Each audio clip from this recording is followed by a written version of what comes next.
안녕하세요. 저는 김순자입니다. 올해 67이죠. 남편 이병철과 결혼한 지 40년이 넘었습니다. 긴 세월이었어요. 그 시간 동안 저는 남편 뒷바라지하며 살았죠. 작년 겨울 남편이 정년퇴직을 했습니다.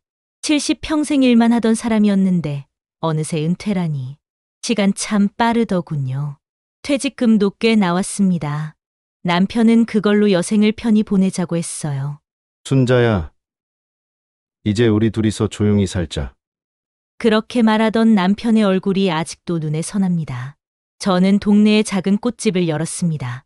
평생 남의 집 꽃이나 가꾸며 살았는데 이젠 제 가게가 생긴 거죠. 아침마다 가게 문을 열고 꽃들에게 물을 주는 시간이 참 좋았습니다. 남편은 집에서 쉬거나 가끔 친구들 만나러 나갔어요. 별다른 일 없이 평범한 일상이었죠. 어느 날이었습니다. 남편이 외출한다고 하더군요. 어디 가세요? 응. 친구 만나? 평소와 다를 게 없는 대답이었습니다. 그런데 그날 저녁 남편이 돌아온 뒤 뭔가 이상했어요. 평소보다 말이 없었습니다. 표정도 어두웠고요. 오늘 무슨 일 있었어요? 제가 물었죠. 아니, 아무것도. 남편은 그렇게 대답하고는 방으로 들어갔습니다. 며칠 뒤였습니다. 남편이 입던 재킷을 세탁소에 맡기려고 주머니를 확인했어요. 그때 지갑 안에서 이상한 서류 한 장이 눈에 띄었습니다. 병원 진료 확인서 같았는데 제가 모르는 병원이었죠. 날짜도 최근이었고요. 이상했습니다. 남편이 아픈 적도 없었고 병원 간다는 말도 들은 적 없었거든요. 왜 나한테 말 안 했지? 저는 그 서류를 다시 지갑에 넣었습니다. 물어보려다가 그냥 뒀어요. 괜히 물었다가 남편 기분 상할까 봐요. 나이 들면서 저도 눈치가 늘었나 봅니다. 굳이 모든 걸 캐묻지 않게 됐죠.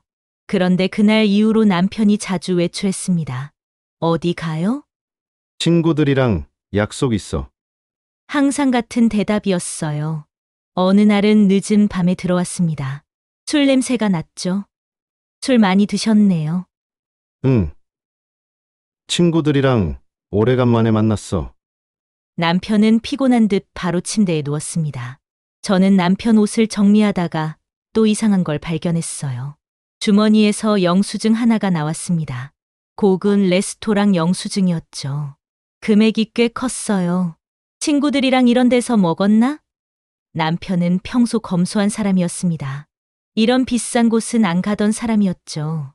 뭔가 찝찝했습니다. 하지만 저는 그것도 모른 척 했어요. 그냥 영수증을 쓰레기통에 버렸죠. 내가 너무 예민한가? 스스로에게 물었습니다. 40년을 함께 산 남편인데 뭘 의심하겠습니까? 그렇게 몇 주가 지났습니다. 남편의 외출은 더 잦아졌어요. 일주일에 서너 번은 나갔죠. 어느 날 저녁이었습니다.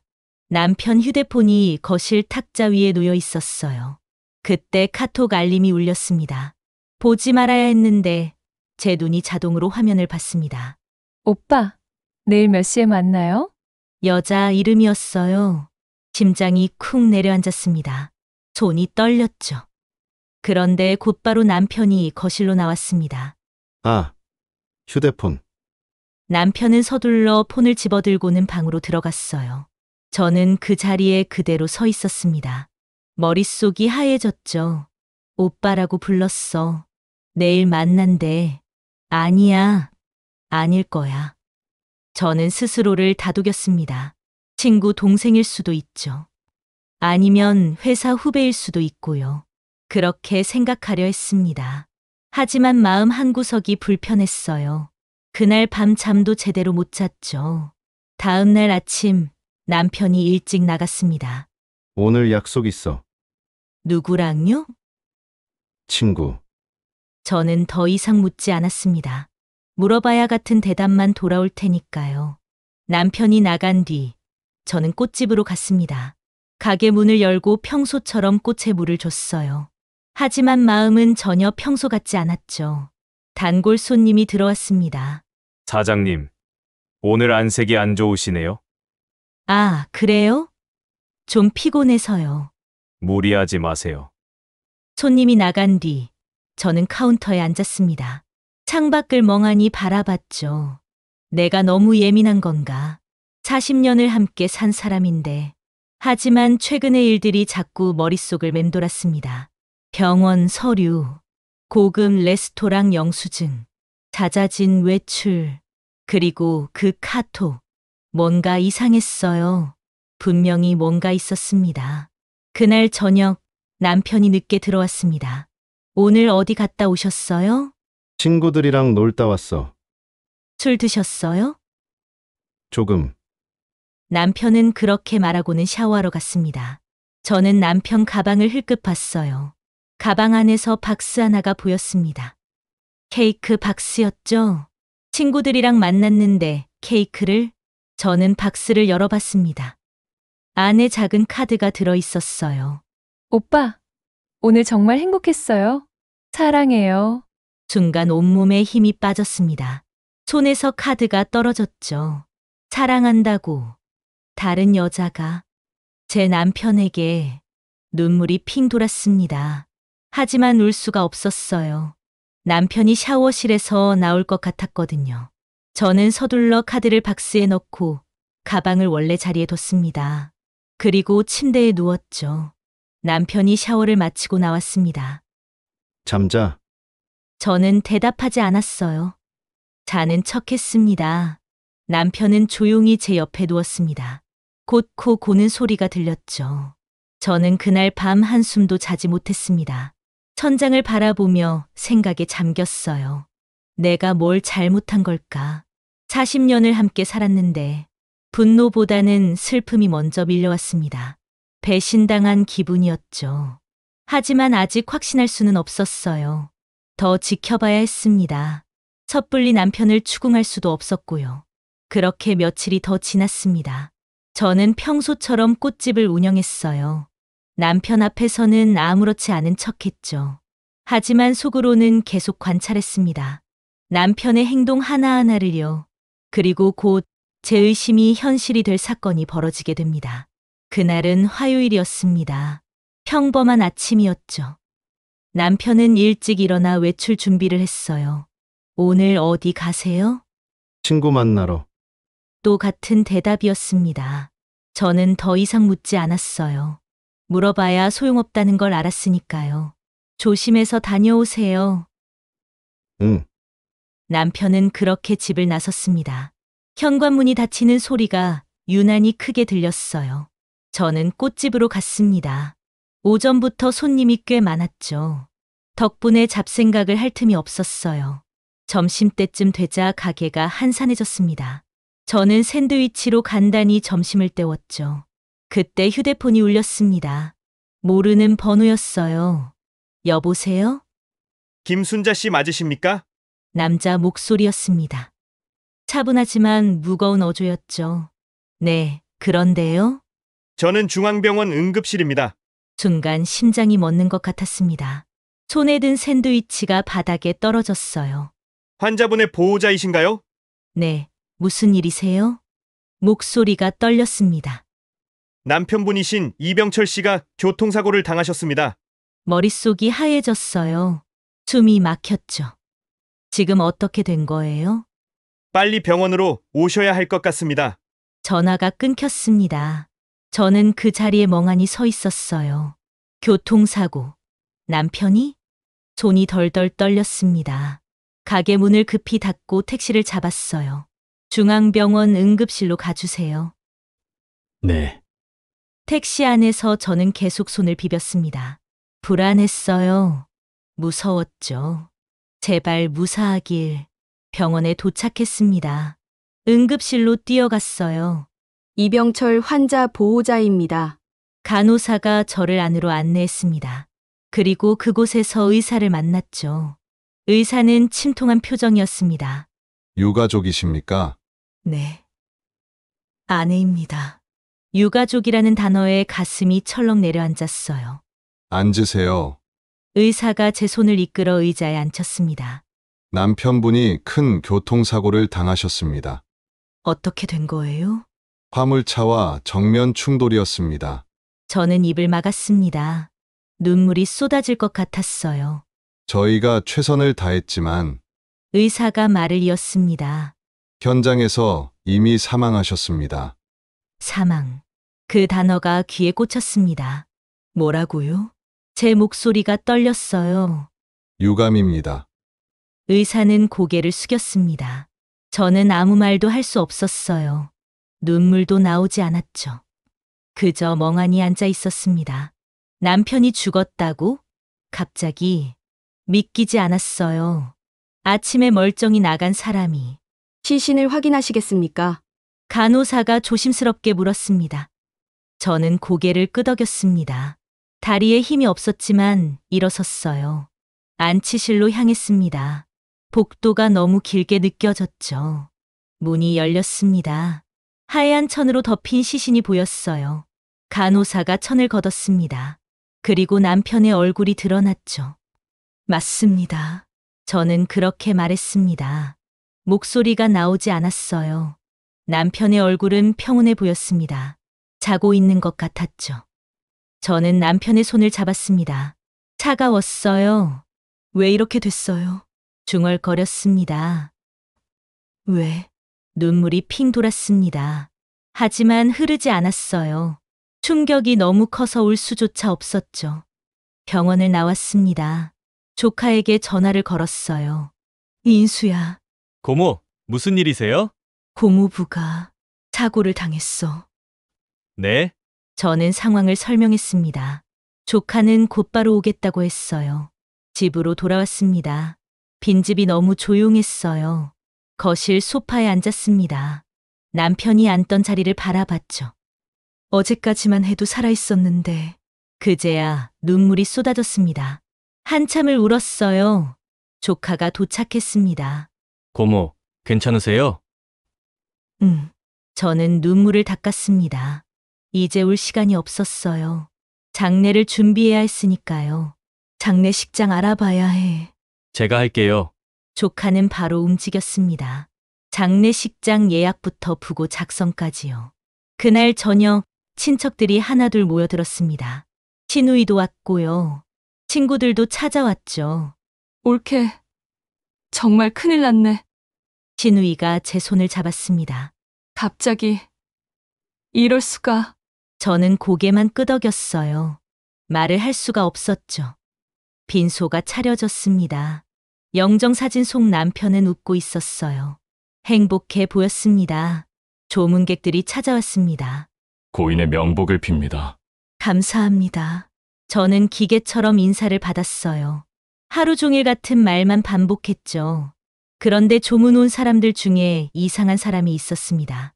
중년 여자였어요. 검은 옷을 입었는데 선글라스를 끼고 있었죠. 얼굴을 제대로 볼 수 없었어요. 그 여자는 영정 앞에 오래 서 있었습니다. 그러다 제게 다가왔어요. 고인과 무슨 관계셨습니까? 조카가 물었습니다. 친구입니다. 여자는 짧게 대답했어요. 목소리가 낮았죠. 그리고 곧바로 나갔습니다. 뒤도 돌아보지 않고요. 저 사람 누구지? 저는 여자의 뒷모습을 바라봤습니다. 뭔가 석연치 않았어요. 하지만 장례식장이 바빠서 더 생각할 겨를이 없었죠. 밤이 깊었습니다. 조문객이 줄어들었어요. 저는 빈소 의자에 앉아 남편 사진을 바라봤습니다. 정말 갑자기 가버렸네. 그때 시누이가 다가왔습니다. 올케. 좀 쉬어. 괜찮아요. 무리하지 마. 시누이가 제 어깨를 토닥였습니다. 저는 그제야 긴장이 풀렸는지 눈물이 났어요. 40년을 같이 살았는데 알아. 이렇게 갈 줄은 몰랐어요. 시누이는 아무 말 없이 제 손을 잡아줬습니다. 그날 밤 저는 빈소에서 잤습니다. 남편 곁을 지키고 싶었어요. 하지만 잠은 오지 않았습니다. 천장만 멍하니 바라봤죠. 왜 이렇게 됐을까? 왜 갑자기? 의문이 꼬리를 물었습니다. 하지만 답은 없었어요. 그렇게 첫날 밤이 지나갔습니다. 장례 이틀째 아침이 밝았습니다. 저는 거의 잠을 자지 못했어요. 빈소는 이른 아침부터 조문객으로 붐볐습니다. 남편의 옛 직장 동료들이 많이 왔죠. 정말 좋은 분이셨는데 갑자기 가시다니. 다들 남편을 칭찬했습니다. 성실하고 책임감 있는 사람이었다고요. 저도 그렇게 알고 있었어요. 40년을 함께 산 남편이었으니까요. 그런데 점심 무렵 이상한 일이 벌어졌습니다. 한 남자가 빈소에 들어왔어요. 50대 중반쯤 돼 보이는 사람이었죠. 남자는 영정사진 앞에 서더니 한참을 멍하니 바라봤습니다. 그러다 갑자기 고개를 절레절레 흔들었어요. 이상하네. 남자가 중얼거렸습니다. 뭐가 이상한데요? 옆에 있던 조카가 물었어요. 아, 아니에요. 남자는 얼른 자리를 떴습니다. 저는 그 모습을 보며 묘한 기분이 들었어요. 뭐가 이상하다는 거지? 오후가 되자 친척들이 모여 식사를 했습니다. 저도 억지로 몇 숟가락 떴죠. 그때 시누이가 이상한 말을 했어요. 동생이 살아있으면 좋겠다. 갑자기 나온 말이었습니다. 식탁이 조용해졌어요. 모두 시누이를 쳐다봤죠. 무슨 소리야? 시동생이 눈을 찌푸렸습니다. 아니, 그냥 시누이는 어색하게 웃었어요. 농담이야.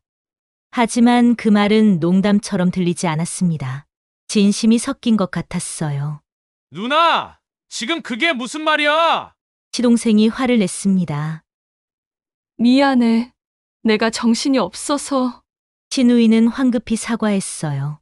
하지만 분위기는 이미 어색해졌습니다. 다들 입맛을 잃은 듯 숟가락을 놓았죠. 저는 시누이를 쳐다봤습니다. 왜 저런 말을 했을까? 시누이는 제 시선을 피했어요. 뭔가 감추는 것 같았습니다. 식사가 끝나고 다들 흩어졌습니다. 저는 시누이를 불렀어요. 형님, 응? 아까 그 말은 무슨 뜻이었어요?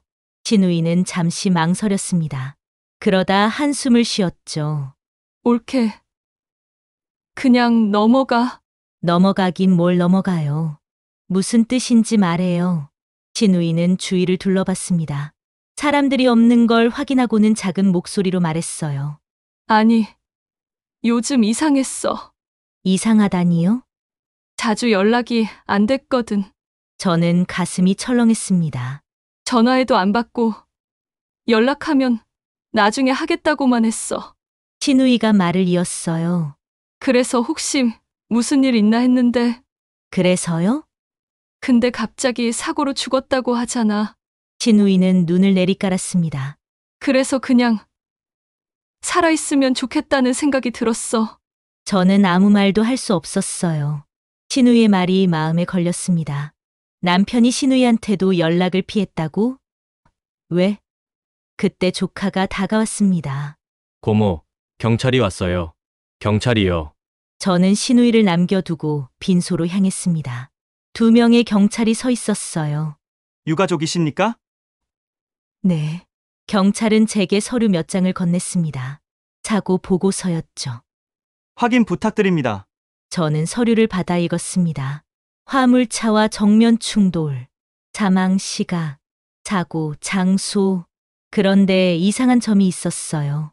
사고 장소가 집에서 너무 멀었습니다. 남편은 친구 만나러 간다고 했었어요. 친구들은 보통 동네 근처에서 만났죠. 그런데 사고 장소는 고속도로였습니다. 왜 거기까지 갔을까요? 이거 확실한 거죠? 제가 물었습니다. 네, 현장에서 확인한 내용입니다. 경찰이 대답했어요. 혹시 신원 확인은 어떻게 했나요? 지압에서 신분증이 나왔습니다. 저는 고개를 끄덕였습니다. 하지만 뭔가 석연치 않았어요. 경찰이 돌아갔습니다. 저는 다시 서류를 들여다봤죠. 사고 사진도 몇 장 있었습니다. 차는 완전히 부서져 있었어요. 그런데 사진 속 차가 낯설었습니다. 남편 차가 아니었어요. 이게 무슨 차지? 남편은 은색 세단을 몰았습니다. 그런데 사진 속 차는 검은색 SUV였어요. 저는 조카를 불렀습니다. 민수야, 네, 이거 봐봐. 조카에게 사진을 보여줬습니다. 고모부 차 아닌데요? 그치? 이상하네요. 저도 그렇게 생각했습니다. 뭔가 이상했어요. 경찰한테 다시 물어볼까요? 조카가 제안했습니다. 아니, 괜찮아. 저는 고개를 저었어요. 나중에 확인해 볼게. 하지만 마음속에는 의문이 쌓여갔습니다. 저녁 때가 되자 조문객이 다시 늘어났습니다. 직장 동료, 친구, 이웃들이 줄을 이었죠. 그 중에 남편의 오랜 친구인 박상철 씨가 왔습니다. 남편과 40년 지기였어요. 형수님, 정말 어이가 없습니다. 박상철 씨가 절을 했어요. 고마워요. 저는 답례했습니다. 박상철 씨는 영정사진 앞에 오래 서 있었습니다. 그러다 제게 다가왔어요. 형수님, 혹시 형님 그날 어디 가신다고 했어요? 친구 만난다고 했는데요. 박상철 씨는 고개를 갸우뚱했습니다. 이상하네요. 왜요? 저한테는 연락이 없었거든요. 제 심장이 쿵 내려앉았습니다. 다른 친구들한테도 물어봤는데 아무도 그날 약속 없었대요. 박상철 씨가 말했습니다. 그럼 어디 간 거예요? 그러게요. 박상철 씨는 난처한 표정을 지었습니다. 더 이상 말하지 않았어요. 하지만 저는 알 수 있었습니다. 남편이 저에게 거짓말을 했다는 걸요. 친구 만나러 간다고 했지만 친구들은 아무도 모른다. 그럼 대체 어디에 간 걸까요? 혹시 그 여자? 머릿속에 카톡 메시지가 떠올랐습니다. 오빠, 내일 몇 시에 만나요? 순간 온몸에 소름이 돋았습니다. 설마. 아니야. 아닐 거야. 저는 생각을 떨쳐냈습니다. 남편은 이미 죽었어요. 이제 와서 의심해봤자 소용없었죠. 밤이 깊어갔습니다. 조문객이 모두 돌아갔어요. 저는 빈소에 혼자 남았습니다. 영정사진 속 남편을 바라봤죠. 당신, 나한테 뭘 숨긴 거예요? 중얼거렸습니다. 대답은 없었습니다. 사진 속 남편은 그저 웃고 있을 뿐이었죠. 저는 의자에 앉아 눈을 감았습니다. 머릿속이 복잡했어요. 병원 서류, 고급 레스토랑 영수증, 케이크와 카드, 그리고 그날의 거짓말. 모든 게 이상했습니다. 뭔가 있어. 하지만 남편은 이미 이 세상 사람이 아니었어요. 진실을 물어볼 수도 없었죠. 그때 빈소 문이 열렸습니다. 늦은 조문객인가 싶었어요. 고개를 들어보니 낯선 여자였습니다. 첫날 왔던 그 선글라스 낀 여자였죠. 또 오셨네요. 제가 말했습니다. 여자는 대답하지 않았어요. 영정사진 앞에 섰습니다. 한참을 서 있더니 갑자기 웃었습니다. 낮게, 비웃듯이요. 뭐가 그렇게 웃기세요? 제가 물었습니다. 여자는 선글라스 너머로 저를 쳐다봤습니다. 불쌍하시네요. 네, 아무것도 모르시는군요. 여자의 목소리는 차갑했습니다. 무슨 말씀이세요? 제가 일어섰습니다. 하지만 여자는 돌아서서 나가버렸어요. 뒤도 돌아보지 않고요. 저는 그 자리에 멍하니 서 있었습니다. 아무것도 모른다고? 뭘 모른다는 거지? 가슴이 두근거렸습니다. 불안했어요. 그날 밤 저는 한숨도 자지 못했습니다. 여자의 말이 계속 맴돌았죠. 아무것도 모르시는군요. 뭔가 있었습니다. 남편이 숨긴 무언가가요. 그리고 그 무언가를 저는 곧 알게 될 것입니다. 장례식이 끝났습니다. 남편은 화장되어 납골당에 안치됐어요. 집으로 돌아왔습니다. 빈집은 너무나 조용했죠. 현관에 남편 신발이 그대로 있었습니다. 거실엔 남편이 읽던 신문이 놓여 있었고요. 모든 게 그대로인데 남편만 없었습니다. 저는 소파에 주저앉았습니다. 힘이 하나도 없었어요. 며칠간 장례 치르느라 제대로 먹지도 자지도 못했습니다. 온몸이 무거웠죠. 하지만 쉴 수가 없었어요. 해야 할 일이 너무 많았습니다. 남편이 남긴 서류들을 정리해야 했어요. 보험, 은행, 각종 계약서들이요. 저는 남편 서재로 갔습니다. 책상 위에 서류들이 쌓여 있었죠. 하나씩 들춰보기 시작했습니다. 은행 통장, 보험 증서, 재산 관련 서류들이었어요. 그런데 이상한 점을 발견했습니다. 통장 내역이 이상했어요. 최근 몇 달간 큰 금액이 자주 빠져나갔습니다. 300만 원, 500만 원씩이요. 한 달에 한두 번씩 빠져나간 거죠. 이게 뭐지? 저는 날짜를 확인했습니다. 남편이 자주 외출하던 시기와 겹쳤어요. 어디에 쓴 걸까요? 남편은 저에게 아무 말도 하지 않았습니다. 저는 다른 서류들을 뒤적였습니다. 그러다 이상한 계약서를 발견했어요. 부동산 계약서였습니다. 서울 외곽의 오피스텔 전세 계약서였죠. 오피스텔. 저희는 이 집에서 살고 있었어요. 왜 오피스텔을 계약한 걸까요? 계약 날짜를 보니 6개월 전이었습니다. 남편이 은퇴하고 얼마 안 됐을 때였죠. 왜 나한테 말 안 했지? 저는 계약서를 자세히 읽어봤습니다. 전세금은 2천만 원이었어요. 계약자는 남편 이름이었고 연락처는 남편 휴대폰 번호였습니다. 이상했습니다. 남편이 혼자 오피스텔을 계약했다는 게요. 혹시 투자용? 하지만 남편은 부동산 투자 같은 거 관심 없는 사람이었어요. 저는 계약서를 들고 거실로 나왔습니다. 조카에게 전화를 걸었어요. 민수야, 네. 고모. 혹시 지금 시간 있니? 네. 왜요? 집에 좀 와줄 수 있어?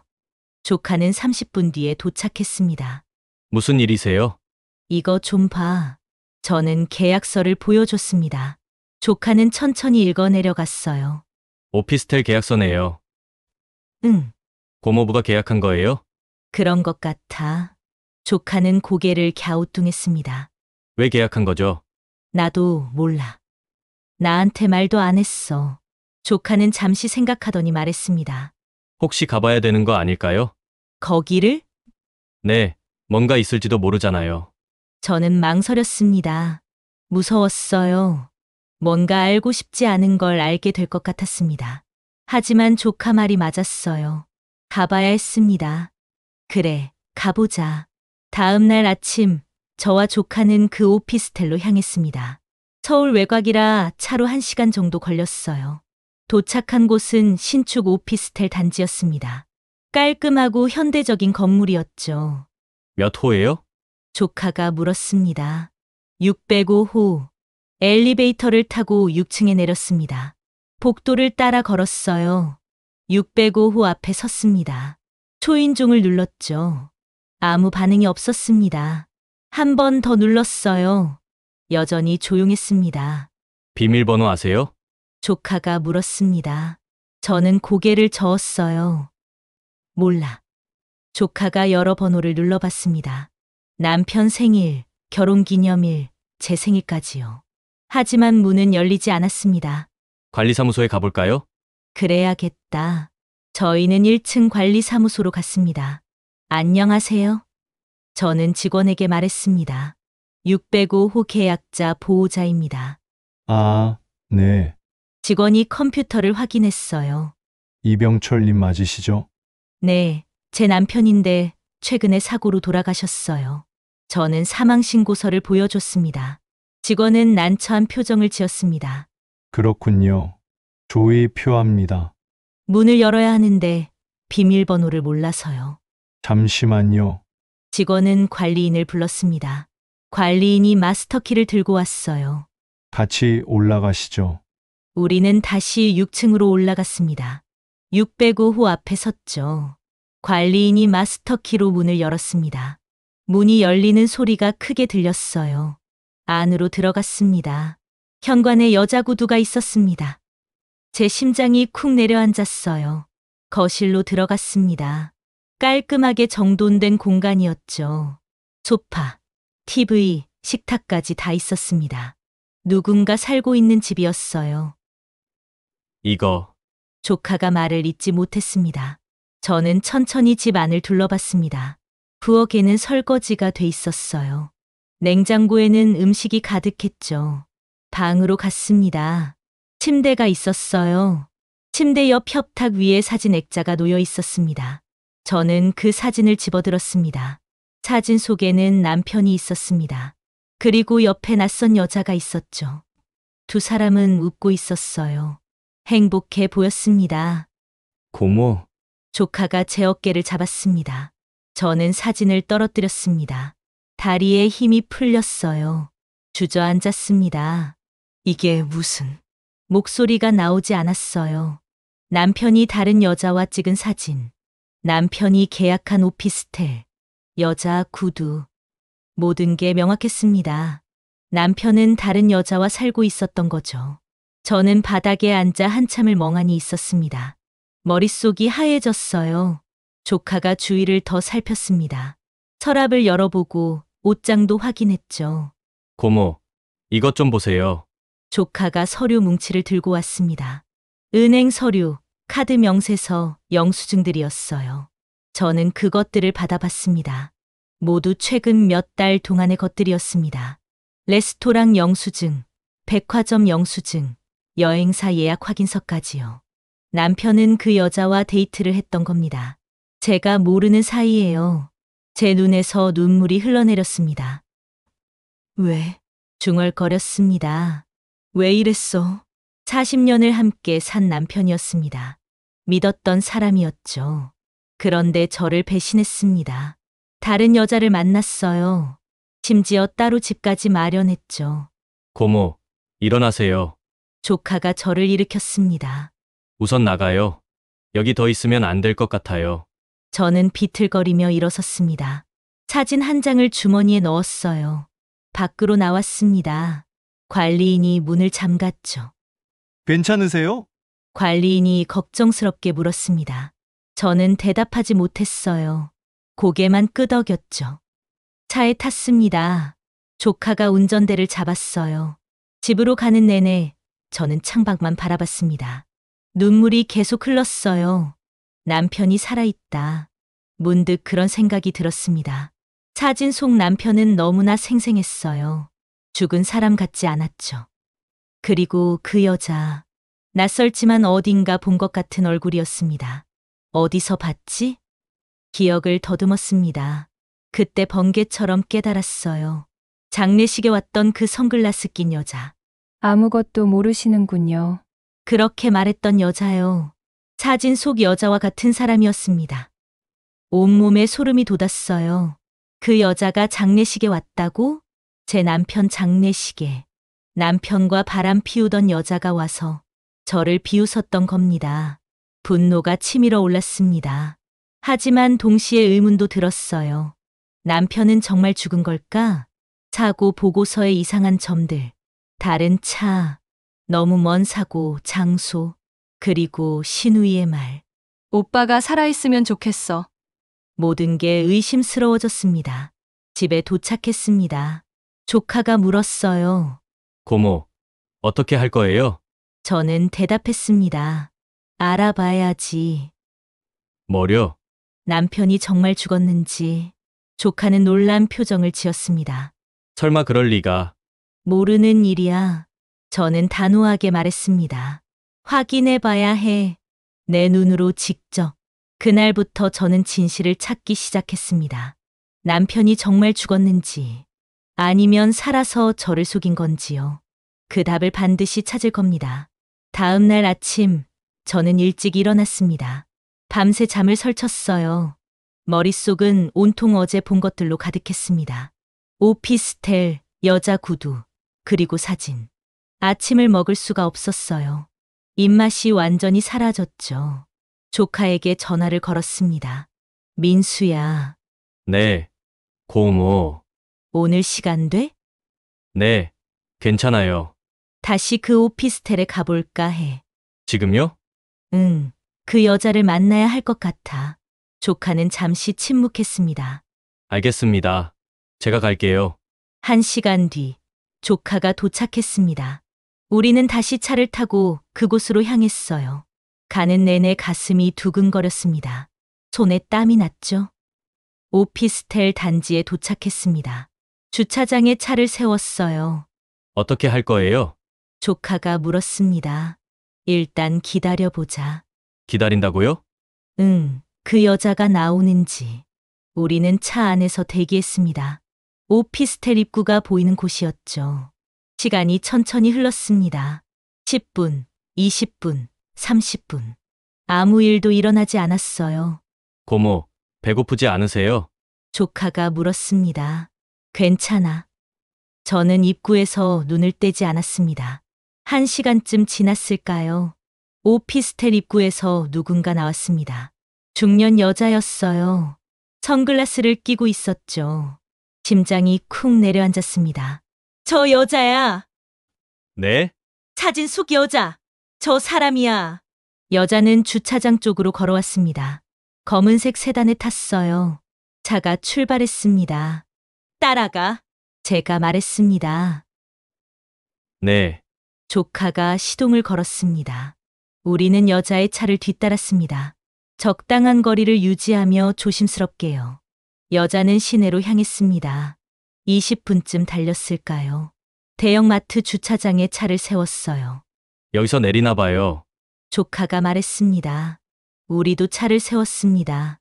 여자를 따라 마트 안으로 들어갔죠. 여자는 장을 보고 있었습니다. 카트를 밀며 여기저기 둘러봤어요. 저는 멀찍이 서 지켜봤습니다. 조카와 함께요. 여자는 과일, 야채, 고기를 담았습니다. 두 사람이 먹을 양이었어요. 계산을 마친 여자가 밖으로 나왔습니다. 우리도 뒤따랐죠. 주차장에 서였습니다. 여자가 차 트렁크를 열고 있었어요. 그때였습니다. 한 남자가 다가왔습니다. 여자 뒤에 서요. 뭐 이렇게 많이 샀어? 남자가 웃으며 말했습니다. 여자가 돌아봤어요. 오빠가 좋아하는 거 샀지. 그 순간 저는 숨이 멎었습니다. 그 남자는 제 남편이었습니다. 살아 있었어요. 죽지 않았습니다. 제 눈앞에 멀쩡히 서 있었죠. 고모, 조카가 제 팔을 붙잡았습니다. 저는 그 자리에 얼어붙었어요. 움직일 수가 없었습니다. 남편은 여자를 도와 짐을 실었습니다. 둘은 자연스럽게 움직였어요. 오래 함께한 부부처럼요. 이제 모든 게 시작이야. 남편이 여자에게 말했습니다. 맞아요. 이제 걱정 없어요. 여자가 웃었습니다. 두 사람은 차에 탔습니다. 차가 출발했어요. 저는 그 자리에 멍하니 서 있었습니다. 다리에 힘이 풀렸죠.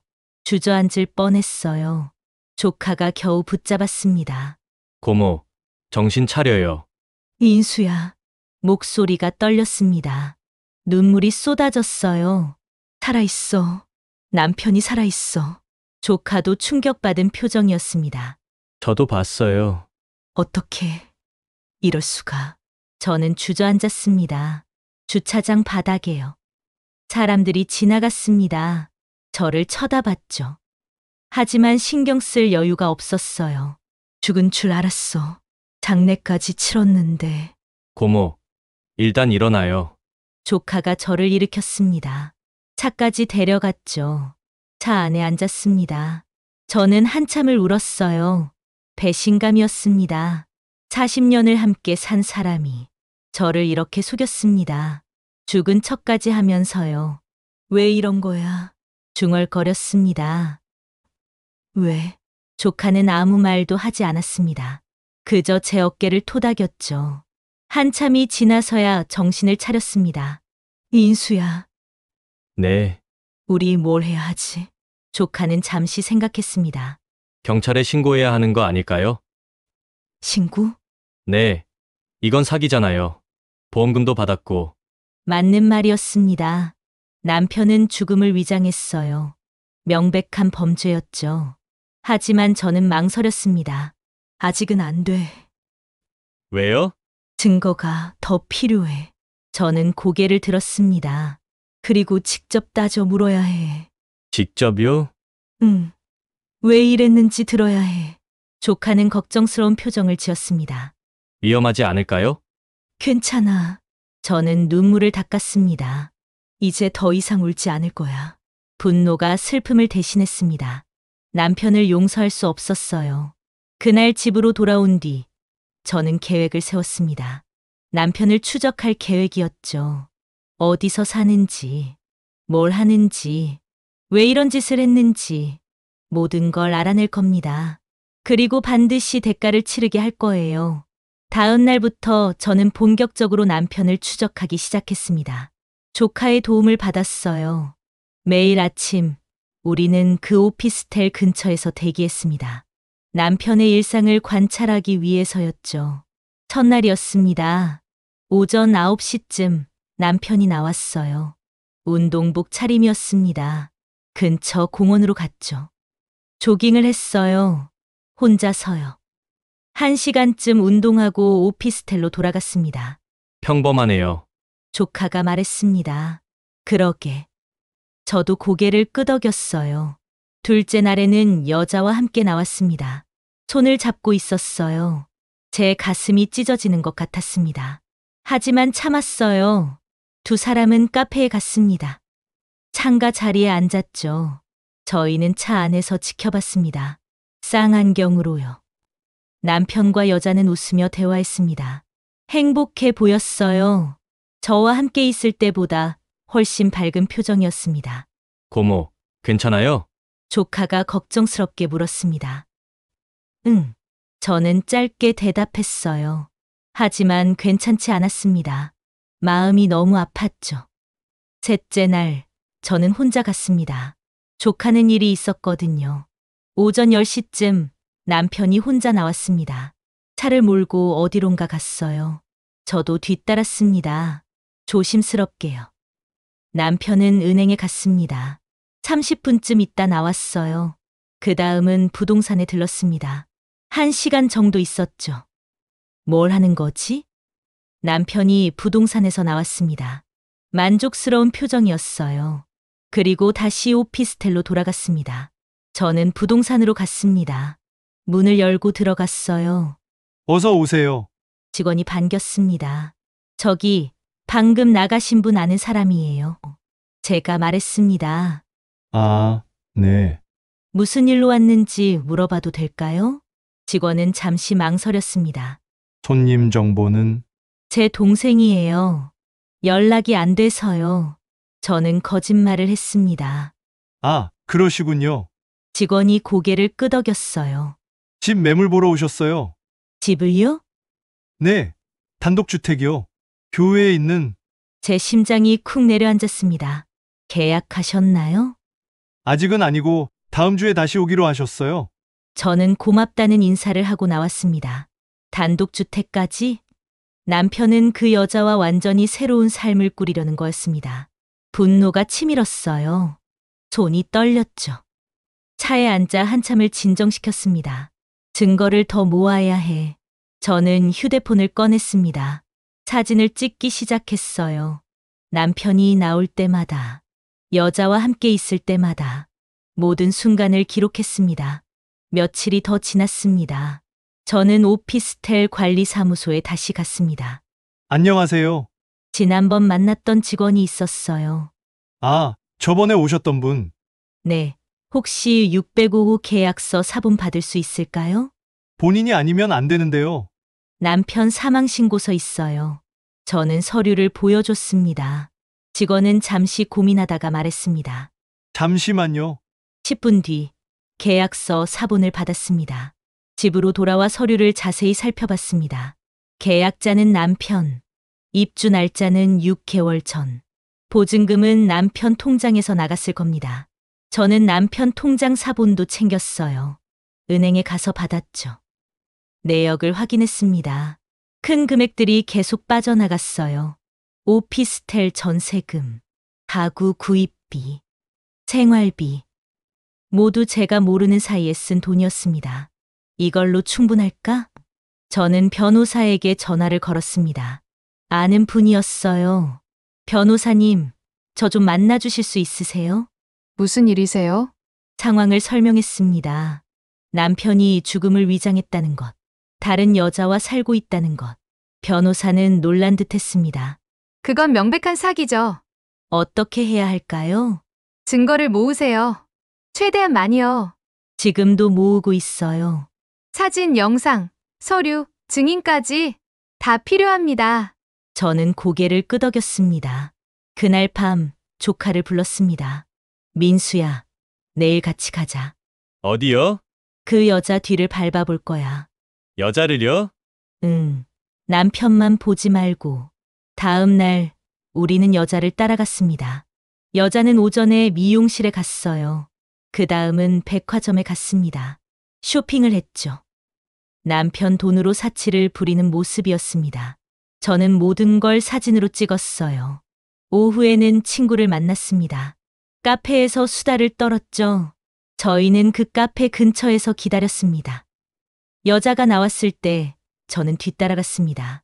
조카는 차에서 대기하라고 했어요. 여자는 주차장으로 향했습니다. 저도 따라갔죠. 잠깐만요. 제가 불렀습니다. 여자가 돌아봤어요. 네, 저는 여자 앞에 섰습니다. 저 아세요? 여자는 선글라스 너머로 저를 봤습니다. 누구세요? 이병철 아내입니다. 여자의 표정이 굳었습니다.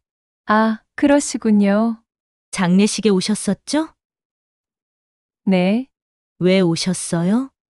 제 목소리가 떨렸습니다. 여자는 선글라스를 벗었습니다. 차가운 눈빛이었어요. 당연히 가야죠? 제 남자 장례식인데. 제 남자. 그 말에 가슴이 찢어졌습니다. 당신 남자라고요? 네, 이제는요. 여자는 당당했습니다. 부끄러워하지도 않았어요. 남편은 죽지 않았어요. 제가 말했습니다. 여자가 웃었습니다. 알아요. 뭐라고요? 당연히 알죠? 제가 계획한 건데. 순간 머리가 멍해졌습니다. 당신이 계획했다고? 네, 병철 오빠랑 같이요. 여자는 가방에서 담배를 꺼냈습니다. 불을 붙였죠. 오빠는 당신한테 지쳤대요. 뭐, 40년이나 묶여 살았다고? 이제 자유롭고 싶다고? 제 눈에서 눈물이 흘렀습니다. 그래서 죽은 척하기로 한 거예요? 여자가 연기를 내뿜었습니다. 보험금도 받고 재산도 정리하고? 미쳤어요. 제가 소리쳤습니다. 미친 건 당신이죠? 여자가 비웃었어요. 남편도 못 붙잡은 주제에. 저는 여자를 밀쳤습니다. 여자가 비틀거렸어요. 이런, 여자가 소리쳤습니다. 주변 사람들이 쳐다봤습니다. 조카가 달려왔어요. 고모, 진정하세요. 저는 숨이 가빠졌습니다. 온몸이 떨렸죠. 경찰 부를 거예요. 여자가 휴대폰을 꺼냈습니다. 그래요, 불러요. 제가 말했습니다. 저도 경찰한테 할 말 많아요. 여자의 얼굴이 굳었습니다. 남편이 살아있다는 거, 보험 사기라는 거. 여자는 휴대폰을 내렸습니다. 증거 있어요? 있어요. 저는 단호하게 말했습니다. 사진, 영상 다 있어요. 여자는 잠시 당황한 듯 했습니다. 하지만 곧 표정을 바로잡았어요.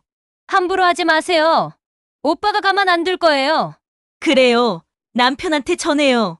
제가 말했습니다. 곧 만나러 갈 거라고. 여자는 차에 탔습니다. 급하게 떠났어요. 저는 그 자리에 주저앉았습니다. 조카가 옆에 앉았죠. 고모, 잘하셨어요. 그런가? 네, 이제 그쪽도 알았을 거예요. 고모가 다 알고 있다는 거. 저는 고개를 끄덕였습니다. 이제 마지막 단계만 남았습니다. 남편을 직접 만나는 것이었죠. 집으로 돌아온 저는 한참을 생각했습니다. 이제 어떻게 해야 할지요? 혼자 남편을 만나기엔 두려웠어요. 뭘 어떻게 말해야 할지도 막막했죠. 그때 조카가 말했습니다. 고모, 가족들한테 알려야 하는 거 아닐까요?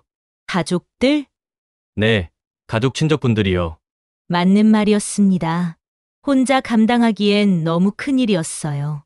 다음 날 저는 신우이에게 전화를 걸었습니다. 아가씨, 좀 만날 수 있어요? 왜? 무슨 일이야? 중요한 얘기가 있어요. 신우이는 오후에 집으로 왔습니다. 시동생도 함께 왔어요. 무슨 일인데 그래?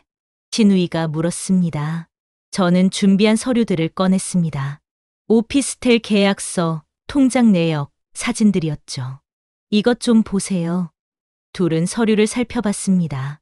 표정이 점점 굳어갔어요. 이게 뭐예요? 시동생이 물었습니다. 오빠는 죽지 않았어요. 제가 말했습니다. 뭐라고? 신우이가 소리쳤어요. 다른 여자랑 살고 있어요. 죽음을 위장한 거예요. 둘은 믿을 수 없다는 표정이었습니다. 증거가 뭐예요? 시동생이 따졌습니다. 저는 휴대폰을 꺼냈습니다. 남편과 여자가 함께 있는 사진을 보여줬어요. 며칠 전에 직접 봤어요. 마트에서요. 신우이는 사진을 보더니 손으로 입을 막았습니다. 오빠가 정말? 네, 살아있어요. 시동생은 화가 난 듯 보였습니다. 이런 미친 놈이! 일단 침착하게 생각해봐. 신우이가 말했습니다. 침착하긴 뭘 침착해! 형이 보험 사기를 친 거잖아! 맞는 말이었습니다. 남편은 죽은 척하고 보험금까지 받았어요. 경찰에 신고해야 해. 시동생이 말했습니다. 잠깐만. 신우이가 말렸어요. 일단 병철이 만나봐야 하는 거 아니야? 만나서 뭐해? 변명이나 늘어놓겠지? 두 사람은 계속 다퉜습니다. 저는 가만히 듣고만 있었어요. 올케는 어떻게 하고 싶은데? 신우이가 제게 물었습니다. 직접 만나서 따져 물어보고 싶어요. 그래? 왜 이랬는지 들어야 해요. 40년을 함께 산 사람인데. 신우이는 고개를 끄덕였습니다. 알았어. 내가 도와줄게. 며칠 뒤 친구들을 불렀습니다. 오래 알고 지낸 이웃들이었어요. 4명이 왔습니다. 거실에 둘러앉았죠. 왜 갑자기 부른 거야? 한 친구가 물었습니다. 얘기할 게 있어서 저는 다시 서류를 꺼냈습니다. 사진도 보여줬어요. 친구들은 충격받은 표정이었습니다. 세상에, 이게 무슨 일이야? 남편이 죽지 않았다고? 다들 믿기지 않는다는 반응이었습니다. 그런데 한 친구가 이상한 말을 했어요. 준자야, 혹시 내가 착각한 거 아니야? 착각? 응. 비슷하게 생긴 사람일 수도 있잖아. 저는 어이가 없었습니다. 내가 남편 얼굴을 모를까? 40년을 함께 살았는데. 그래도 확실한 거야? 친구가 다시 물었습니다. 확실해. 내가 직접 봤어. 다른 친구가 끼어들었습니다. 그럼 경찰에 신고했어? 아직. 왜? 일단 남편을 먼저 만나보려고. 친구들은 서로 눈빛을 교환했습니다. 뭔가 수군거렸어요. 왜 그래? 제가 물었습니다. 아니야. 그게 아니라. 한 친구가 말을 얼버무렸습니다. 솔직히 말해봐. 친구가 한숨을 쉬었습니다. 있잖아. 혹시 그 여자랑 바람난 거 아니야? 제 얼굴이 굳었습니다. 남편이 죽은 게 아니라 그냥 도망간 거라고. 도망갔다고? 응. 다른 여자 만나서. 친구의 말에 다른 친구들도 고개를 끄덕였습니다. 나도 그런 것 같아. 사고는 꾸며낸 거고. 저는 숨이 막혔습니다. 친구들이 제 말을 제대로 듣지 않는 것 같았어요. 그러니까 그게 바로 내가 말한 거야. 제가 답답하게 말했습니다. 아, 맞다. 그러네. 친구가 어색하게 웃었습니다. 그런데 말이야. 다른 친구가 조심스럽게 말했어요. 혹시 남편이 너한테 불만 있었던 거 아니야? 제 가슴이 철렁했습니다. 불만? 응, 뭐 집안일이나 그런 거. 아니면 성격 차이라든가. 친구들이 하나씩 거들었습니다. 저는 믿을 수가 없었어요. 지금 내 탓을 하는 거야? 아니, 그게 아니라. 그럼 뭔데? 친구들은 난처한 표정을 지었습니다. 준자야, 우리가 뭐라고 말하기 그렇지만 한 친구가 입을 열었어요. 남자들은 원래 좀 그래. 그렇다고 죽은 척까지 해? 제 목소리가 높아졌습니다. 그건 너무한 거지. 근데 어쩌겠어. 친구가 한숨을 쉬었습니다. 이미 벌어진 일인데. 저는 화가 났습니다. 친구들이 제 편이 아니라는 게 느껴졌어요. 그럼 내가 어떻게 해야 하는데? 글쎄, 일단 남편 만나서 얘기해봐. 만나서 용서하라는 거야? 아니, 그건 아니고. 친구들은 말을 흐렸습니다. 저는 더 이상 듣고 싶지 않았어요. 이제 그만 가봐. 준자야, 오해하지 마. 오해가 아니야. 됐어. 친구들은 어쩔 수 없이 일어났습니다. 하나둘 집을 나갔죠. 마지막 친구가 문 앞에서 말했습니다. 준자야, 너무 화내지 마. 우리도 내 마음 알아. 알면서 왜 그런 말을 해? 친구는 대답하지 못했습니다. 그냥 나가버렸어요. 혼자 남은 저는 소파에 주저앉았습니다. 허탈했어요. 가족도 친구도 제대로 이해해주지 않았습니다. 그때 조카가 전화를 걸어왔습니다. 고모, 괜찮으세요? 대답은 했지만 괜찮지 않았어요. 사람들한테 얘기했어요? 했어. 어떻게 됐어요? 별로야. 다들 이상하게 반응하더라. 조카는 잠시 침묵했습니다. 고모, 혼자 하시면 안 돼요. 알아. 제가 도와드릴게요. 끝까지요. 조카의 말에 눈물이 났습니다. 고마워. 그리고 고모, 응? 이제 고모부 만나러 가야 하는 거 아닌가요? 맞는 말이었습니다. 더 이상 미룰 수 없었어요. 그래, 가야지. 저는 결심했습니다. 남편을 직접 만나기로요. 그리고 모든 걸 따져 물을 겁니다. 다음 날 아침, 저는 일찍 일어났습니다. 잠을 설쳤지만 정신은 또렷했어요. 오늘 남편을 만나러 갈 겁니다. 혼자가 아니라 조카와 함께요. 아침을 먹었습니다. 입맛은 없었지만 억지로 넣었어요. 힘이 필요했거든요. 조카가 9시에 도착했습니다. 준비됐어요? 응. 저는 고개를 끄덕였습니다.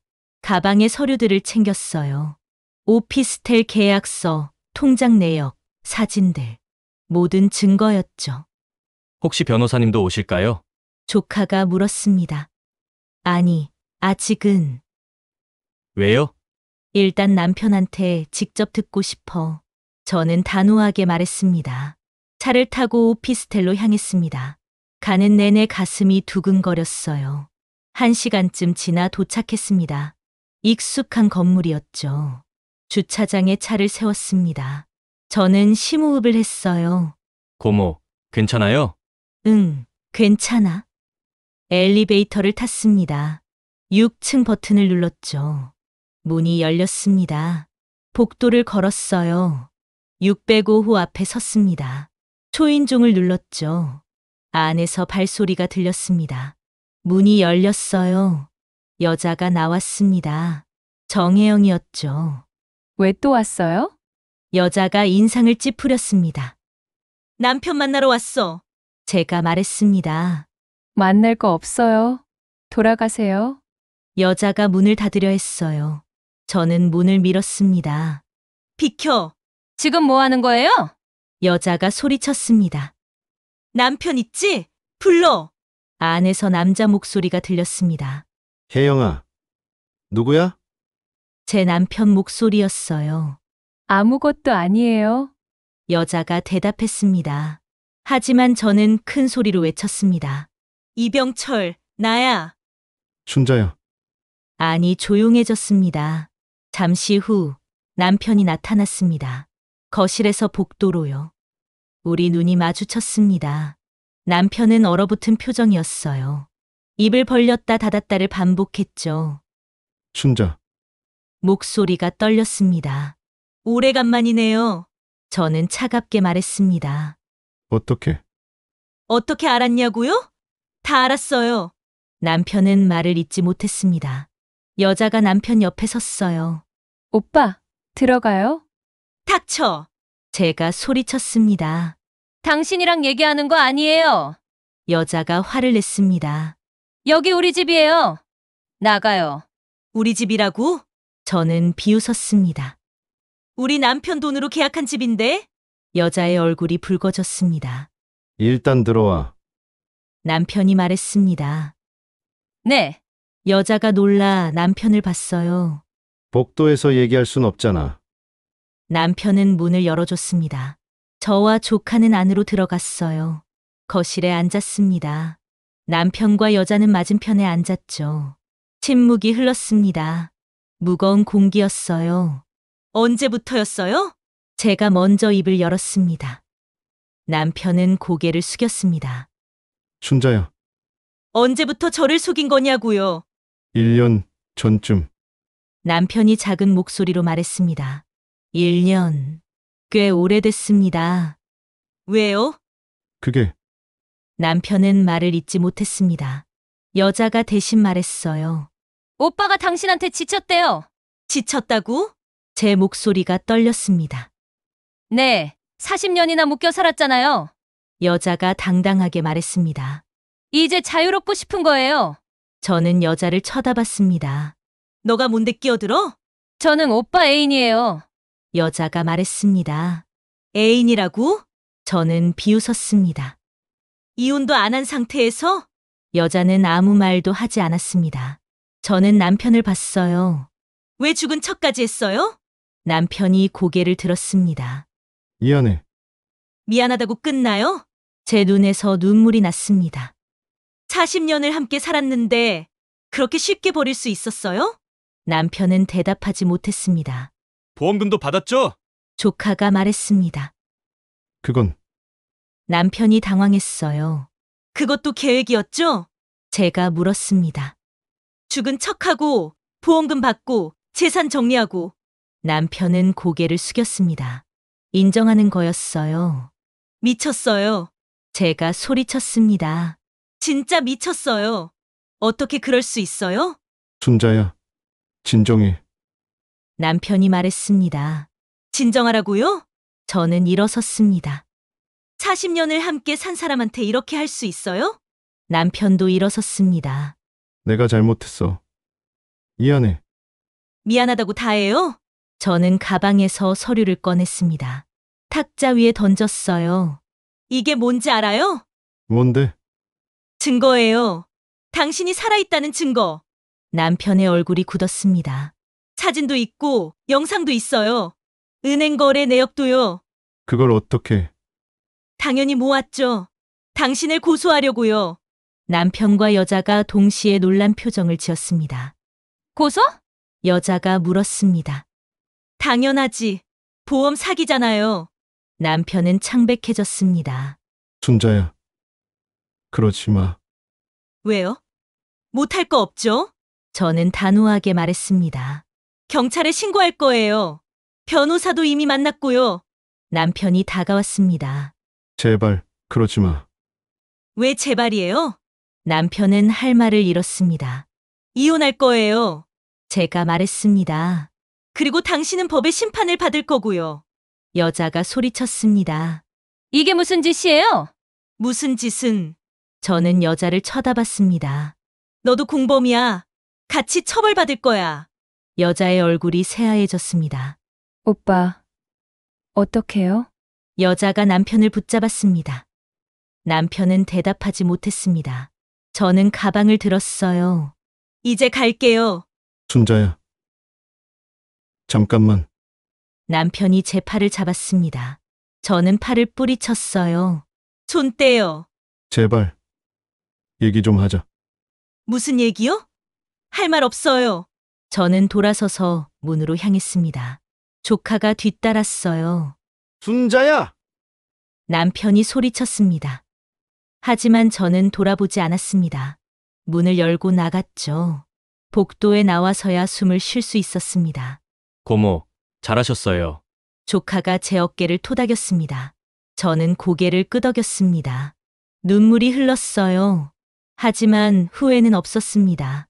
해야 할 말을 다 했으니까요. 이제 남은 건 법적 절차뿐이었습니다. 그날 밤, 저는 잠을 이룰 수 없었습니다. 남편을 만난 일이 계속 떠올랐어요. 40년을 함께 산 사람. 그 사람이 저를 배신했습니다. 눈물이 또 났습니다. 베개를 적셨죠. 다음 날 아침 조카에게서 전화가 왔습니다. 고모, 큰일 났어요. 무슨 일인데? 고모부가 집으로 온대요. 제 심장이 쿵 내려앉았습니다. 여기로? 네, 지금 오고 있을 거예요. 전화를 끊자마자 초인종이 울렸습니다. 저는 문을 열었어요. 남편이 서 있었습니다. 혼자였어요. 들어가도 돼? 남편이 조심스럽게 물었습니다. 저는 문을 활짝 열어줬습니다. 들어오세요. 남편이 안으로 들어왔습니다. 거실에 앉았죠. 저도 맞은편에 앉았습니다. 왜 왔어요? 제가 먼저 물었습니다. 얘기하려고. 무슨 얘기요? 남편은 한숨을 쉬었습니다. 순자야. 미안해. 미안하다는 말 어제도 들었어요. 진심이야. 남편이 제 눈을 봤습니다. 내가 정말 잘못했어. 저는 비웃었습니다. 이제 와서 무슨 소용이에요? 춘자야, 40년을 함께 살았잖아요. 제 목소리가 떨렸습니다. 그런데 어떻게 날 속일 수 있었어요? 남편은 고개를 숙였습니다. 그게 이유를 말해요. 제대로. 남편이 고개를 들었습니다. 긴 침묵 끝에 입을 열었어요. 빚이 있었어. 비. 응. 많이. 제 머릿속이 복잡해졌습니다. 얼마나요? 참어. 저는 숨이 막혔습니다. 3억이나요? 친구 보증을 섰거든. 남편이 말했습니다. 근데 그 친구가 도망갔어. 언제부터요? 2년 전. 저는 아무것도 몰랐습니다. 남편이 숨겼던 거예요. 왜 나한테 말 안 했어요? 말할 수가 없었어. 남편의 목소리가 떨렸습니다.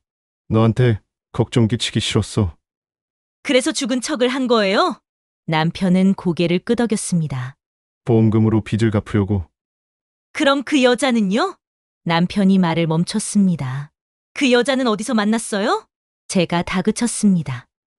1년 전에 남편이 작게 말했습니다. 우연히 만났어. 카페에서. 그래서요? 혜영이가 내 사정을 알게 됐어.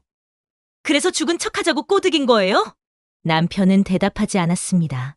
침묵이 답이었죠. 미쳤어요. 진짜. 제가 소리쳤습니다.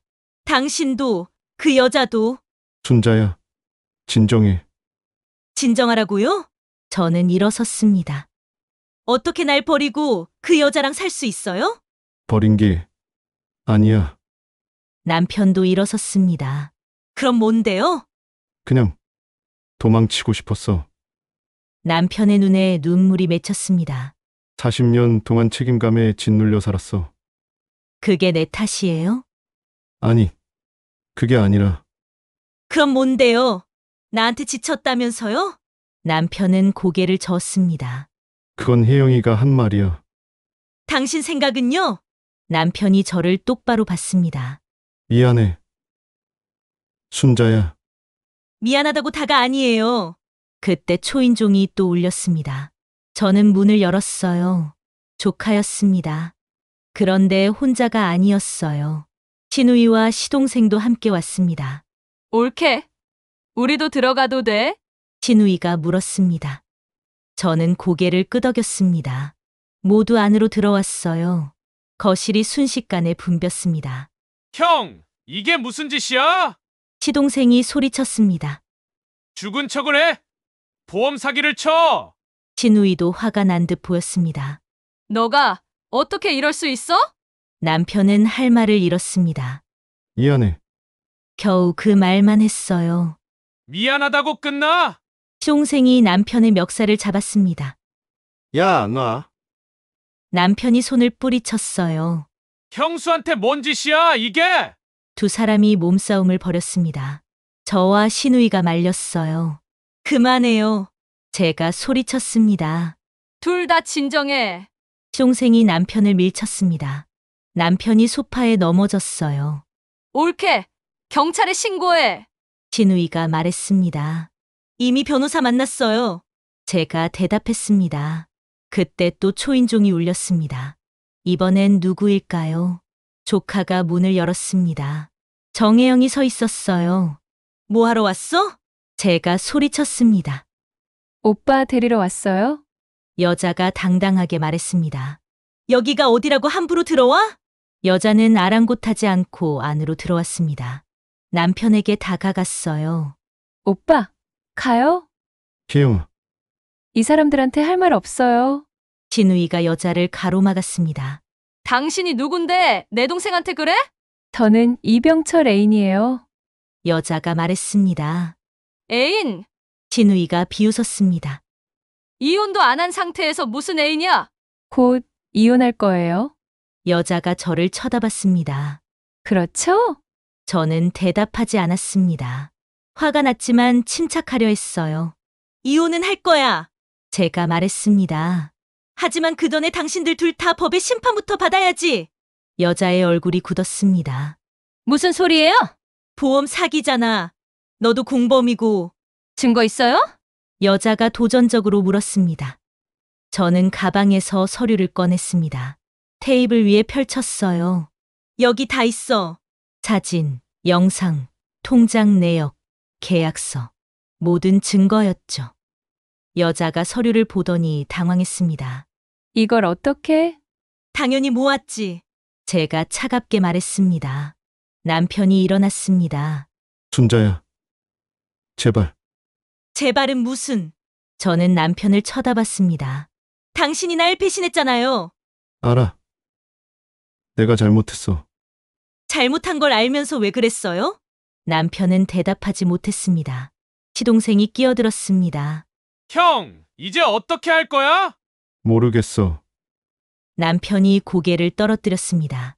경찰에 자수하든가 아니면 형수가 고소하든가. 자수! 여자가 소리쳤습니다. 왜 자수를 해요? 잘못한 거 없잖아요. 잘못한 거 없다고? 신우이가 화를 냈습니다. 죽은 척하고 보험금 받은 게 잘못이 아니야? 그건 여자가 말을 더듬었습니다. 당신도 같이 감옥 갈 각오해. 시동생이 말했습니다. 여자의 얼굴이 창백해졌습니다. 오빠, 우리 어떻게 해요? 여자가 남편을 붙잡았습니다. 남편은 여자의 손을 뿌리쳤어요. 지금 그게 중요해? 그럼 뭐가 중요한데요? 내가 무슨 짓을 한 건지 생각해 봐야지. 남편이 저를 봤습니다. 순자야. 정말 미안해. 저는 고개를 돌렸습니다. 보고 싶지 않았어요. 미안하다는 말로 해결될 것 같아요? 아니, 그건 아닌데. 그럼 뭔데요? 침묵이 흘렀습니다. 무거운 공기였어요.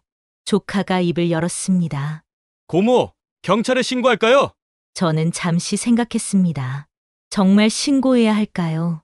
40년을 함께 산 사람인데. 하지만 남편은 저를 배신했습니다. 용서할 수 없었어요. 신고해! 제가 말했습니다. 순자야! 남편이 소리쳤습니다.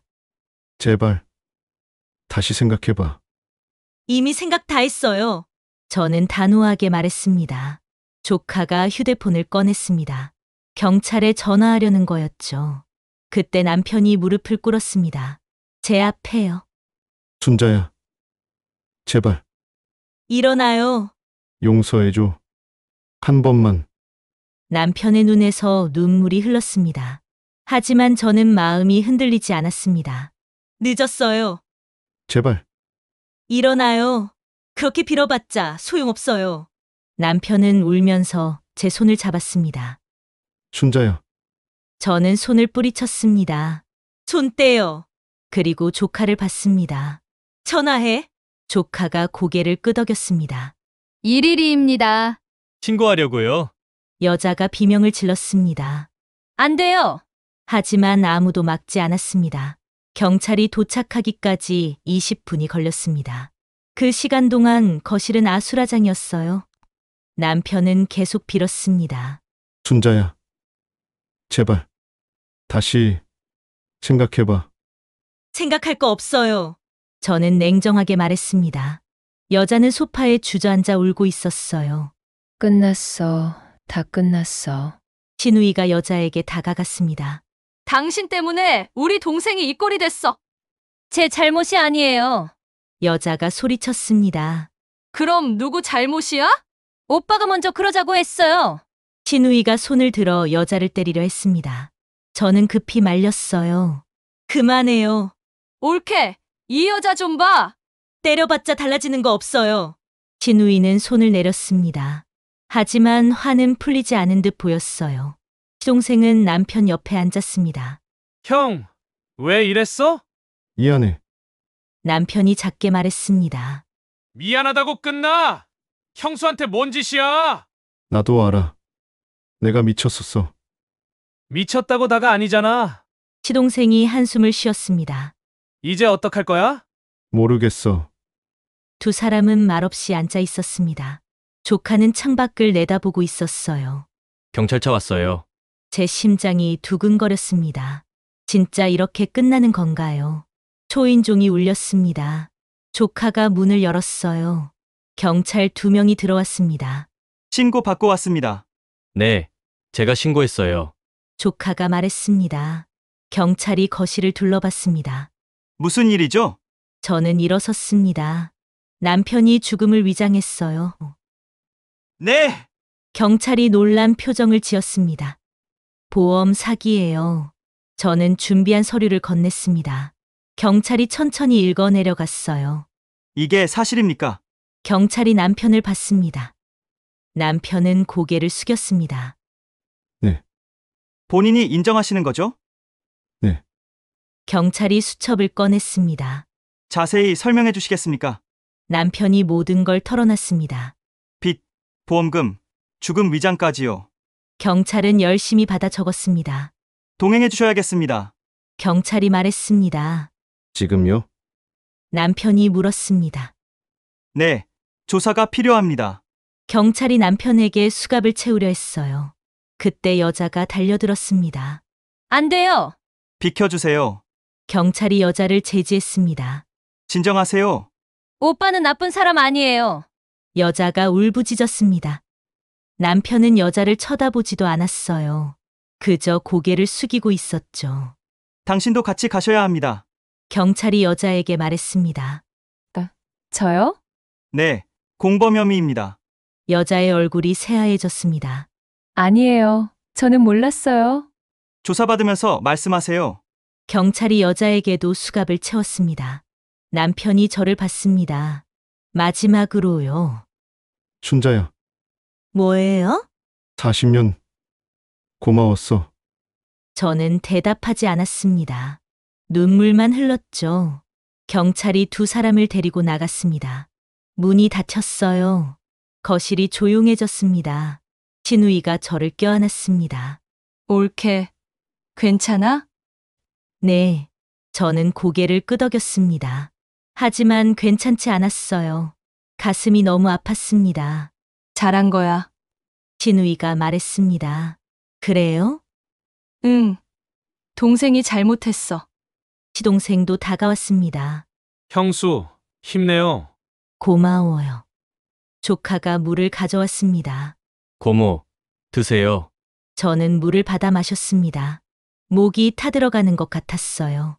그날 저녁 친구들이 소식을 듣고 찾아왔습니다. 장례식 때 왔던 친구들이었어요. 순자야, 들었어. 한 친구가 말했습니다. 응, 남편이 정말 살아있었구나. 그랬어. 친구들은 미안한 표정을 지었습니다. 우리가 그때 믿어줬어야 했는데. 괜찮아. 저는 고개를 저었습니다. 미안해, 순자야. 친구들이 제 손을 잡았습니다. 이제 어떡할 거야? 모르겠어. 솔직히 대답했습니다. 앞으로 뭘 해야 할지. 일단 쉬어. 친구가 말했습니다. 많이 힘들었을 거야. 응. 친구들은 밤늦게까지 제 곁에 있어줬습니다. 덕분에 조금 마음이 편해졌어요. 다음 날 이웃들 사이에 소문이 퍼졌습니다.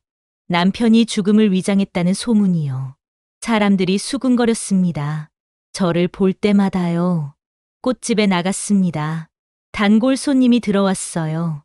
사장님, 소식 들었어요. 아, 많이 힘드시겠어요. 괜찮아요. 하지만 괜찮지 않았습니다. 사람들의 시선이 부담스러웠어요.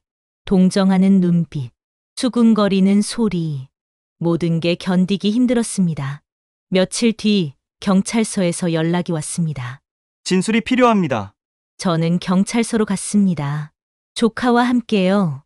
조사실에 앉았습니다. 형사가 질문을 했어요. 언제부터 의심하셨습니까? 장례식 이후요. 어떤 점이 이상했나요? 저는 그동안 있었던 일들을 설명했습니다. 병원 서류, 영수증, 오피스텔까지요. 형사는 열심히 받아 적었습니다. 남편분과 공범은 모두 자백했습니다. 그래요? 네, 기소될 예정입니다. 저는 고개를 끄덕였습니다. 힘드셨겠어요. 형사가 동정하는 표정을 지었어요. 괜찮아요. 하지만 괜찮지 않았습니다. 마음 한구석이 텅 빈 것 같았어요. 집으로 돌아왔습니다. 혼자였어요. 거실에 앉아 사진 앨범을 꺼냈습니다. 결혼 사진부터 최근 사진까지요. 행복했던 시간들이 담겨 있었습니다. 이제는 다 거짓처럼 느껴졌어요. 눈물이 또 났습니다. 한참을 울었어요. 40년이 무너져 내렸습니다. 제 인생이 흔들렸어요. 하지만 포기할 수 없었습니다. 아직 해야 할 일이 남아 있었어요. 이혼, 재산 분할, 그리고 새로운 시작. 저는 눈물을 닦았습니다. 이제 더 이상 울지 않을 겁니다. 앞으로 나아가야 했어요. 제 인생을 되찾아야 했습니다. 석 달이 지났습니다. 그동안 많은 일이 있었어요. 재판이 열렸습니다. 남편과 정혜영 모두 기소됐죠. 저는 법정에 증인으로 섰습니다. 떨리는 마음으로요. 증인, 피고인과 어떤 관계입니까? 검사가 물었습니다. 남편입니다. 결혼한 지 얼마나 됐습니까? 40년입니다. 법정이 웅성거렸습니다. 40년이나 함께 산 부부가 이렇게 됐다니요. 피고인이 죽음을 위장했다는 사실을 언제 알았습니까? 장례식 이후입니다. 저는 그동안의 일들을 진술했습니다. 의문점들, 추적, 목격까지요. 남편은 고개를 숙이고 있었습니다. 제 눈을 마주치지 않았어요. 피고인에게 하고 싶은 말이 있습니까? 저는 남편을 봤습니다. 긴 침묵 끝에 입을 열었어요. 40년이 아깝습니다. 남편이 고개를 들었습니다. 눈이 마주쳤죠. 하지만 이제는 끝입니다. 남편의 눈에서 눈물이 흘렀습니다. 재판은 한 달 뒤 선고가 났습니다. 남편은 징역 3년, 정혜영은 징역 2년, 보험 사기, 공문서 위조, 사기 등의 죄목이었습니다. 선고를 듣는 순간 저는 복잡한 기분이었어요. 후련하면서도 슬펐습니다. 40년을 함께 산 사람이 이렇게 끝나다니요. 법정을 나왔습니다. 조카가 제 곁에 있었어요. 고모, 괜찮으세요? 응, 괜찮아? 이혼 절차도 시작했습니다. 변호사를 통해서요. 남편은 모든 걸 순순히 따랐습니다. 재산도 반으로 나눴어요. 꽃집은 제가 갖기로 했습니다. 집도 제 명의로 넘어왔죠. 모든 절차가 끝났을 때 저는 비로소 자유로워진 기분이 들었습니다. 더 이상 김순자가 아니었어요. 이병철의 아내도 아니었죠. 그저 저 자신이었습니다. 어느 날 꽃집에서 일하고 있었습니다. 손님이 들어왔어요. 어서 오세요. 손님은 장미를 샀습니다. 누구 주려고요? 엄마요. 손님이 웃었습니다. 오늘이 엄마 생신이거든요. 저는 정성껏 꽃을 포장했습니다. 어머님께 잘 전해드리세요. 감사합니다. 손님이 나간 뒤 저는 문득 생각했습니다. 저도 이제 새로운 삶을 살아야겠다고요. 신우이에게 전화를 걸었습니다. 형님, 옳게. 무슨 일이야? 다음 주에 시간 있어요? 왜? 같이 여행 가요? 여행? 네, 오래간만에요. 신우이는 기뻐했습니다. 좋아. 어디로 갈 건데? 제주도요. 오, 좋다. 저희는 일주일 뒤 제주도로 갔습니다. 신우이, 조카와 함께요. 바다를 봤습니다. 푸른 물결이 아름다웠어요. 옳게. 기분이 어때? 신우이가 물었습니다. 좋아요. 진심이었습니다. 이제 동생 생각 안 나? 가끔 나요. 솔직하게 대답했습니다. 하지만 괜찮아요. 이제는 신우이가 제 손을 잡았습니다. 옳게. 잘할 거야. 고마워요. 우리는 해변을 걸었습니다. 파도 소리를 들으며요. 발에 닿는 모래가 부드러웠습니다. 바람이 시원했어요. 고모, 저기 좀 봐요. 조카가 하늘을 가리켰습니다. 석양이 지고 있었어요. 붉은 빛이 바다를 물들였죠. 예쁘다. 저는 중얼거렸습니다. 사진 찍어요. 조카가 휴대폰을 꺼냈습니다. 우리 셋이 함께 찍었어요. 웃으면서요. 오랜만에 진심으로 웃었습니다. 여행에서 돌아온 뒤 일상으로 돌아왔습니다. 하지만 예전과는 달랐어요. 더 이상 불안하지 않았습니다. 누군가를 기다리지도 않았죠. 저는 저만의 시간을 가졌습니다. 꽃집 일도 더 열심히 했어요. 새로운 취미도 생겼습니다. 수채화였죠. 동네 문화센터에 등록했어요. 매주 화요일마다 수업을 들었습니다. 잘 그리시네요. 선생님이 칭찬했습니다. 감사합니다. 그림을 그리는 시간이 좋았어요. 마음이 편안해졌습니다. 어느 날 친구가 꽃집에 찾아왔습니다. 순자야, 왔어? 요즘 표정이 좋아졌다. 친구가 웃었습니다. 그래? 응, 예전보다 훨씬 밝아. 저도 느끼고 있었습니다. 제가 변했다는 걸요. 힘든 시간 지나서 그런가 봐. 맞아. 친구가 제 손을 잡았습니다. 앞으로 좋은 일만 있을 거야. 그랬으면 좋겠어. 며칠 뒤 조카가 좋은 소식을 가져왔습니다. 고모, 제가 승진했어요. 정말? 네, 과장 됐어요. 저는 조카를 껴안았습니다. 축하해. 고모 덕분이에요. 내가 뭘 했다고? 많이 도와주셨잖아요. 조카가 웃었습니다. 저도 이제 제대로 된 어른이 된 것 같아요. 원래 잘하고 있었어. 우리는 저녁을 함께 먹었습니다. 삼겹살집에서요. 고모, 이거 드세요. 조카가 고기를 구워줬습니다. 고마워. 고모는 앞으로 뭐 하실 거예요? 저는 잠시 생각했습니다. 글쎄, 꽃집 계속 하실 거예요? 응, 당분간은. 좋아요. 고모 꽃집 예쁘잖아요.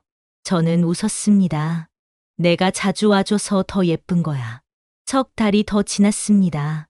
계절이 바뀌었어요. 봄이 왔습니다. 꽃들이 피어나기 시작했죠. 꽃집도 바빠졌습니다. 손님들이 많이 찾아왔어요. 사장님, 이 꽃 얼마예요? 10,000원입니다. 예쁘네요. 저는 열심히 일했습니다. 하루하루가 충실했어요. 어느 날 저녁 혼자 집에 앉아 있었습니다. TV를 보다가 문득 생각했어요. 지난 1년을 돌아보니 정말 많은 일이 있었습니다. 남편의 죽음. 아니, 거짓 죽음이었죠. 배신, 추적, 대면, 재판. 모든 게 악몽 같았습니다. 하지만 이제는 지나간 일이었어요. 저는 살아남았습니다. 아니, 살아남은 게 아니었어요. 다시 살아났습니다. 더 강해졌고요. 더 자유로워졌습니다. 휴대폰에 저장된 사진들을 봤습니다. 제주도 여행 사진이었죠. 웃고 있는 제 모습이 낯설었어요. 하지만 나쁘지 않았습니다. 나도 이렇게 웃을 수 있구나. 문득 남편 생각이 났습니다. 지금 어디서 뭘 하고 있을까요? 교도소에서 복역 중이겠죠. 미안한 마음은 없었습니다. 당연한 대가였으니까요. 다만 40년이 아까웠습니다. 그 시간을 돌려받을 수 있다면. 아니, 됐어요. 지난 일은 지난 일입니다. 이제 앞을 봐야죠. 저는 일어나 침실로 갔습니다. 옷장을 열었어요. 제일 안쪽에 상자가 있었습니다. 결혼 반지가 들어있는 상자였죠. 꺼내서 봤습니다. 반짝이는 반지. 40년 동안 껴왔던 반지였어요. 저는 상자를 닫았습니다. 그리고 서랍 깊숙이 넣었어요. 더 이상 필요 없었습니다. 다음 날 아침, 새로운 하루가 밝았습니다. 저는 일찍 일어났어요. 꽃집으로 갔습니다. 문을 열고 불을 켰죠. 꽃들이 반겼습니다. 싱그러운 향기가 가득했어요. 좋은 아침. 저는 꽃들에게 인사했습니다. 물을 주고 시든 잎을 정리했어요. 평범한 일상이었죠. 하지만 이 평범함이 좋았습니다. 제 것이었으니까요. 첫 손님이 들어왔습니다. 어서 오세요. 장미 한 다발 주세요. 무슨 색으로 드릴까요? 빨간색으로요. 저는 장미를 골랐습니다. 가장 예쁜 걸로요. 정성껏 포장했습니다. 리본도 달았죠. 예쁘게 포장됐네요. 손님이 만족스러워했습니다. 감사합니다. 손님이 나가고 혼자 남았습니다. 저는 카운터에 앉아 커피를 마셨어요. 창밖을 봤습니다. 사람들이 오가고 있었죠. 각자의 삶을 살아가는 사람들. 저도 그 중 한 명이었습니다. 특별하지 않은 평범한 사람. 하지만 그게 좋았어요.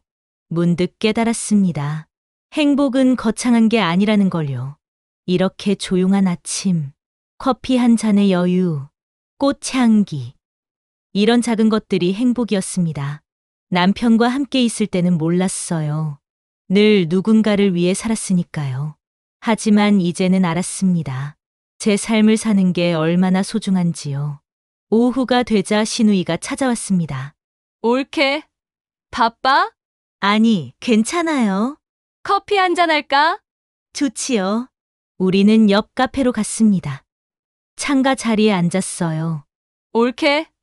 요즘 어때? 좋아요. 정말? 네, 진짜로요. 신우이가 웃었습니다. 다행이다. 걱정했어요? 당연하지. 이제 괜찮아요. 저는 진심으로 말했습니다. 정말 괜찮아요. 오빠 없이도. 신우이가 제 손을 잡았습니다. 올케. 멋있어. 뭐가요? 이렇게 다시 일어선 거? 저는 어깨를 으쓱했습니다. 별거 아니에요. 별거 아니긴? 쉬운 일이 아니었잖아. 그래도 해야 했어요. 저는 커피를 한 모금 마셨습니다. 살아야 하니까. 신우이는 고개를 끄덕였습니다. 맞아. 올케는 강한 사람이야. 강하다고요? 저는 제가 강한지 몰랐습니다. 그저 살아낸 것뿐이었어요. 하루하루를요. 저녁 무렵 집으로 돌아왔습니다. 현관문을 열고 들어갔어요. 조용한 집. 이제는 익숙했습니다. 저녁을 준비했습니다. 혼자 먹을 식사였죠. 김치찌개와 밥, 간단한 반찬들. 혼밥이었지만 외롭지 않았어요. 식사를 마치고 설거지를 했습니다. TV를 켰죠. 뉴스가 나왔습니다. 세상 돌아가는 얘기들이요. 저와는 상관없는 일들이었습니다. 하지만 듣고 있으니 좋았어요. 밤이 깊어갔습니다. 잠자리에 들 시간이었어요. 침대에 누웠습니다. 천장을 바라봤죠. 1년 전만 해도 이 자리에 남편이 누워 있었습니다. 40년 동안요. 하지만 이제는 혼자였습니다. 넓은 침대를 혼자 쓰고 있었죠. 외로울 법도 했는데 그렇지 않았습니다. 오히려 편했어요. 자유로웠습니다. 눈을 감았습니다. 내일을 생각했어요. 내일도 꽃집을 열 겁니다. 손님을 맞이하고요. 꽃을 팔겠죠. 평범한 하루. 하지만 제 하루입니다. 누구도 침범할 수 없는, 오롯이 제 것인 하루요. 세상에 이런 배신이 있을 수 있지만 저는 생각했습니다. 내 삶을 되찾는 건 내 선택이었다. 남편은 저를 떠났습니다. 거짓으로 죽고 다른 여자와 살았죠. 40년을 함께한 사람이 그렇게 쉽게 배신했습니다. 하지만 저는 무너지지 않았어요. 일어섰습니다. 혼자서요. 그리고 다시 걷기 시작했죠. 제 길을요. 이제는 두렵지 않았습니다. 앞으로 어떤 일이 있을지 몰라도요. 제가 제 삶의 주인이었으니까요. 잠이 왔습니다. 편안한 잠이었어요. 내일 아침 해가 뜰 겁니다. 새로운 하루가 시작되겠죠. 그 하루를 저는 제 방식대로 살아낼 겁니다. 더 이상 누군가의 아내가 아닌 김순자로서요. 67의 김순자. 꽃집을 운영하는 여자. 그리고 다시 살아가는 사람. 이것이 제 이야기였습니다. 배신당했지만 다시 일어선 이야기요. 끝이 아니었습니다. 새로운 시작이었죠. 그렇게 저는 잠들었습니다. 내일을 기다리며요. 오늘 이야기가 좋으셨다면 구독과 댓글, 알림 설정 잊지 마시고 소중한 댓글 하나가 큰 힘이 됩니다. 시청해 주셔서 진심으로 감사드립니다.